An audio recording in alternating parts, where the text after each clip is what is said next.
Hallo maats. Vandag het ons baie lekker pret met die storie van Joshua en Caleb. Goed, so, ons gaan opsies moet kies. Julle gaan my help om die regte opsie te kies, soos die storie eintlik is. Kom ons kyk of julle julle Bybel ken. So die Here sê toe vir Moses, hulle moet gaan en die land van Kanaan verken. Opsie 1. Moses besluit hy gaan nie vir die Here luister nie. Hulle gaan eerder groot groentetuine in die woestyn probeer bou en so vir sy mense sorg. Of opsie nommer 2. Moses stuur een uit elke stam om die land te gaan verken. En hulle moet vir hom laat weet hoe baie mense daar is, hoe groot is die stede en hoe lyk die vrugte en die groente van daai land. Nee. Okay, wat se opsie dink jy? Dis reg. Moses luister vir die Here. Hy kies opsie nommer 2. Hy stuur die manne uit om die land te gaan verken. Hulle gaan in die land in en hulle kyk en hulle sien daar by Hebron is die kinders van die Enakiete. En hulle gaan na die dal van Eskol toe. En hulle sien al hierdie mooi groot trosse druiwe. En hulle pluk 'n tros druiwe af wat hulle op 'n draagstok moet dra. Dit is een massiewe tros druiwe. Hier by ons is net sulke trossietjies, nê? Sulke klein trossietjies wat hang. Maar hulle vat hierdie groot tros druiwe en opsie nommer 1. Hulle gaan in die berge in en hulle besluit om daai druiwe eerder maar alleen daar te sit en opeet. Want is lekker druiwe. Of opsie nommer 2. Hulle vat die tros druiwe terug na Aaron en Moses en al die Israeliete om vir hulle die vrugte van die land te wys. Dis opsie nommer 2. Yes, julle is so slim. Goed, hulle vat daai druiwe terug na Moses en Aaron en die Israeliete om vir hulle te wys. En ander vrugte het hulle ook saamgevat, né? Nie net die druiwe gevat nie. Hulle vat die vrugte en die druiwe op die draagstok en hulle gaan wys vir hulle die land se vrugte. Hulle vertel ook vir hulle van hierdie kinders, die kinders van die Enakiete. En die Enakiete was reuse gewees, né? Het julle geweet? Reuse, groot mense. En hulle was 40 dae in daai land en hulle vertel vir hulle alles wat hulle gesien het.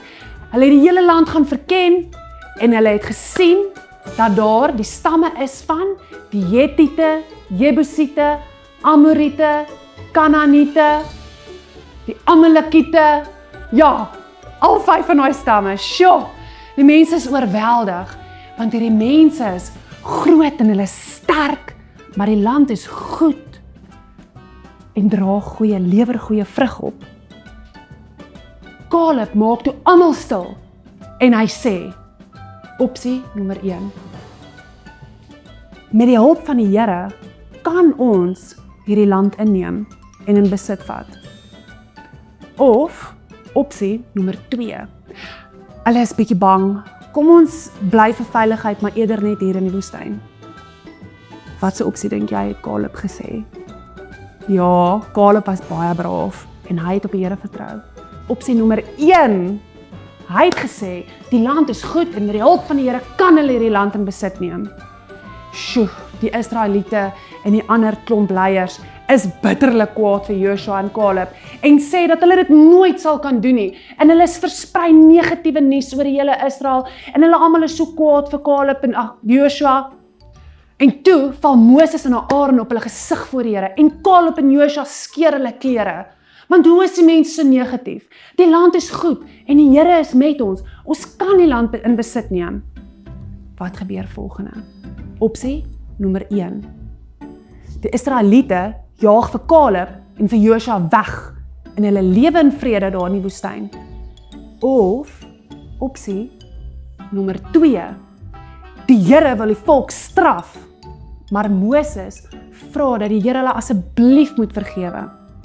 Die Here stem toe in, maar sê net Caleb en Joshua mag die land ingaan. Wat se opsie? Ja, Opsie nommer 2, ons moet luister vir die Here. Die Here is ons God en hy is 'n almagtige God.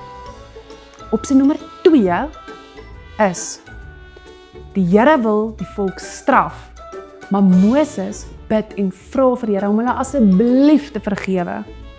Hy stuur toe vir Joshua en vir Caleb in die beloofde land in, maar die res van die volk moes in die woestyn rondgeswerf het, totdat hulle almal gesterf het daar, en toe mag Caleb en Joshua in die beloofde land ingaan. Psalm 37 vers 5 sê vir ons, laat jou weg aan die Here oor, en vertrou op hom, en hy sal dit uitvoer. Ons moet nie op ons eie staat maak nie. Ons moet soos Caleb en Joshua op die Here vertrou. As die Here vir jou iets gesê het, moet jy dit glo. Hy is lief vir jou en hy is almagtig en hy is so getroue God. Vertrou met alles wat jy het op die Here.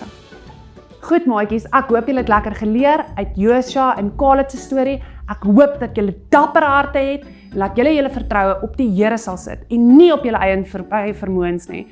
Das hy maats, ons is klaar vir vandag. Julle moet 'n lekker week hê. Bye!